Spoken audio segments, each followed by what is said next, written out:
विष्णु भैया, दरवाजा खोलो, जल्दी उठो भैया। अरे रामू, तुम यहाँ, वो भी इतनी रात को? बात क्या है?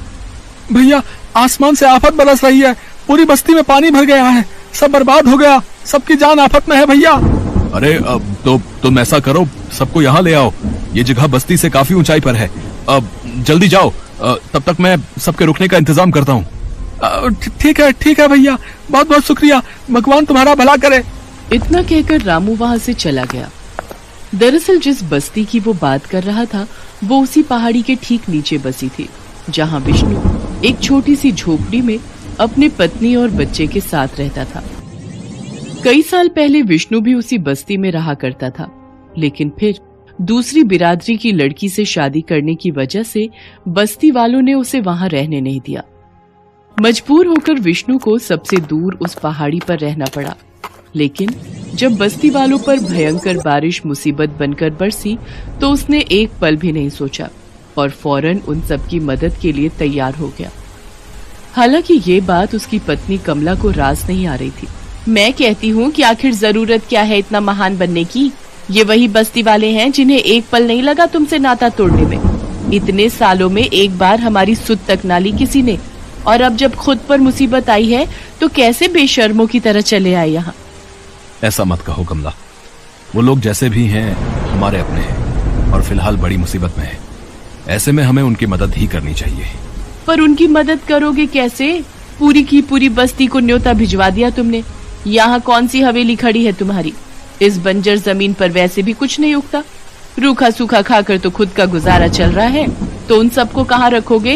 क्या खिलाओगे? कुछ सोचा भी है? सब हो जाएगा कमला, तुम बस अपना मन मजबूत रखो, बाकी सब भगवान पर छोड़ दो। इतना कहकर विष्णु बाहर निकल गया और अपनी झोपड़ी के बाहर जंगली झाड़ियों से एक छत बनाने की कोशिश करने लगा। कुछ ही देर में बस्ती के सभी लोग वहां पर आ गए और विष्णु की मदद से उन सभी को सिर छिपाने की जगह मिल गई।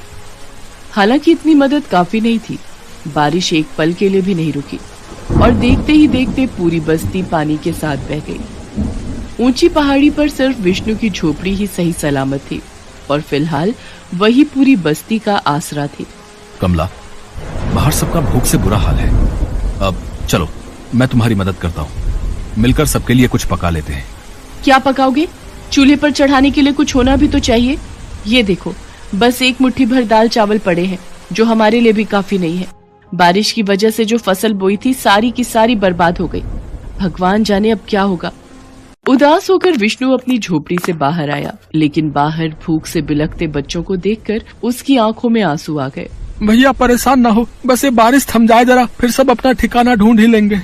नहीं रामू, ऐसा मत कहो, तुम सब जब तक चाहो यहाँ रह सकते हो। दुख तो इस बात का है कि मैं चाहकर भी तुम लोगों के लिए कुछ नहीं कर पा रहा हूँ। मैं जानता हूँ कि तुम सब भूखे हो और मेरे पास राशन के नाम पर बस ये एक मुट्ठी दाल चावल ही है, बस। कोई बात नहीं विष्णु भैया, तुम दिल छोटा ना करो, ये सब तो हम सबकी करने का ही फल है। तुम्हारे साथ बहुत गलत किया हम सब ने भैया, लेकिन फिर भी तुमने हमें आसरा दिया, ये क्या कम बड़ी बात है भैया। और भगवान ने चाहा तो फिर से सब ठीक हो जाएगा। रामू की बातों ने विष्णु को बड़ी हिम्मत दी और वो उन मुट्ठी भर दाल और चावलों के साथ सीधा भगवान के पास गया और हाथ जोड़कर प्रार्थना करने लगा।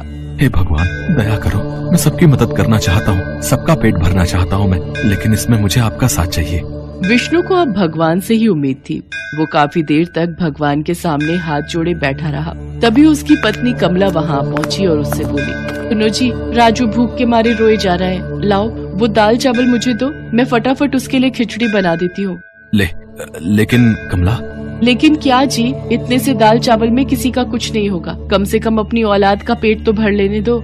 कमला की बात मानकर विष्णु ने भगवान के सामने से वो दाल चावल उठाकर उसे दे दिए और फिर कमला ने एक छोटे से बर्तन में उन्हीं मुट्ठी भर दाल चावलों से खिचड़ी पका दी। खिचड़ी पकते ही उसकी खुशबू हर तरफ महकने लगी, जिसने बाहर बैठे सभी लोगों की भूख और बढ़ा दी। बहन, तुमने कुछ पकाया है क्या? मेरे बच्चे कल से भूखे हैं, थोड़ा सा दे दो, भगवान तुम्हारा भला करेगा। नहीं, इसके बच्चे तो अभी कुछ और देर रुक सकते हैं। बहन, तुम थोड़ा सा खाना मुझे दे दो, मेरी बूढ़ी माँ ने 3 दिनों से कुछ नहीं खाया है। ये हाल वहाँ हर किसी का था। हर किसी को अपने परिवार के लिए वो खिचड़ी चाहिए थी, लेकिन कमला अच्छी तरह से जानती थी कि उसे क्या करना है। हमारा हाल भी तुम सबके जैसा ही है। बस मुट्ठी भर दाल चावल थे जिनसे मैंने ये खिचड़ी बनाई है। मेरा बच्चा भूखा है, पहले मैं उसे खिलाऊंगी। बस्ती वालों की हालत देखकर कमला का दिल भी अब पसीजने लगा था, लेकिन वो एक माँ थी, उसे सबसे पहले अपने बच्चे के बारे में सोचना था। उसने अपने बेटे राजू को अपने हाथों से पेट भर खिचड़ी खिलाई और फिर, सुनो जी, राजू ने अच्छे से खा लिया है, थोड़ी सी खिचड़ी बचा कर रखी है मैंने, आ जाओ आकर खा लो। नहीं कमला, ऐसा करो, तुम खा लो, तुम्हें भी तो भूख लगी होगी ना। आप भूखे रहो और मैं खा लूं, ये तो नहीं हो पाएगा मुझसे। ऐसा करो, बाहर से किसी एक बच्चे को ही ले आओ, कम से कम उसका ही पेट भर जाए। विष्णु फौरन अपने साथ एक बच्चे को झोपड़ी के अंदर ले आया। कमला ने उस बच्चे को बड़े ही प्यार से खिचड़ी परोसी। बच्चा खाता रहा और कमला उसे खिचड़ी परोसती रही। फिर कुछ देर बाद, बस चाची, पेट भर गया अब। सच में खिचड़ी बहुत अच्छी बनी थी। वैसे आपके पास एक खिचड़ी और है क्या, मेरे माँ बाबा के लिए? उस बच्चे की बात सुनकर कमला का चेहरा उतर गया, लेकिन फिर उसने जैसे ही खिचड़ी के बर्तन की तरफ देखा तो उसे अपनी आंखों पर विश्वास नहीं हुआ। अरे ये कैसे? अजी सुनते हो, यहाँ तो आओ जल्दी। क्या हुआ कमला? ये देखो, राजू ने खिचड़ी खा ली, इस बच्चे ने भी पेट भरकर खा ली, और ये बर्तन, ये तो अब भी खिचड़ी से भरा हुआ है। कमला को कुछ समझ नहीं आ रहा था, लेकिन विष्णु सब समझ गया था। उसने फौरन खिचड़ी से भरे बर्तन को उठाया और उसे सीधे भगवान के पास लेकर गया। आपका बहुत बहुत धन्यवाद प्रभु, बहुत बहुत धन्यवाद। बस अपनी कृपा यूं ही बनाए रखना, ताकि मुसीबत की इस घड़ी में मैं सबके काम आ सकूं। इसके बाद विष्णु ने वही किया जो वो करना चाहता था। उसने सभी बस्ती वालों को पेट भर खिचड़ी खिलाई।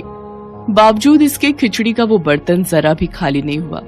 इसी तरह कई दिनों तक सबका गुजारा चलता रहा और फिर आखिरकार बारिश थम गई और सभी लोग विष्णु को शुक्रिया कहकर वहां से जाने लगे। धीरे धीरे सब कुछ पहले जैसा हो रहा था, लेकिन विष्णु के लिए अब काफी कुछ बदल चुका था। सुनो जी, अब तो सब लोग जा चुके हैं, तो अब इस खिचड़ी का हम क्या करेंगे? हम जीवन भर बस ये खिचड़ी ही खाते रहेंगे क्या? कमला, इतना समझ लो कि ये सिर्फ खिचड़ी नहीं है, बल्कि ये तो भगवान का आशीर्वाद है, जिसे हम जितना बांटेंगे ये उतना ही बढ़ता जाएगा। कमला विष्णु का इशारा समझ गई थी। अब वो दोनों मिलकर उस जादुई खिचड़ी से खुद आगे बढ़कर जरूरतमंदों की मदद करने लगे, और ऐसा करने से उनके घर में भी खूब बरकत होने लगी। बात चाहे खेती की हो या फिर फसल बेचकर होने वाली कमाई की। विष्णु अब दिन दूनी और रात चौगुनी तरक्की कर रहा था। हालांकि उसकी ये तरक्की हर किसी को रास नहीं आ रही थी। क्या बात है रामू, ऐसा मुंह फुलाकर क्यों बैठा है तू? मुंह ना फुलाऊं तो और क्या करूं मैं, हैं? रात दिन भगवान की पूजा की मैंने, और फल उस विष्णु को मिल रहा है। देखो ना, उस जादुई खिचड़ी के दम पर कैसे धन्ना सेठ हुआ जा रहा है।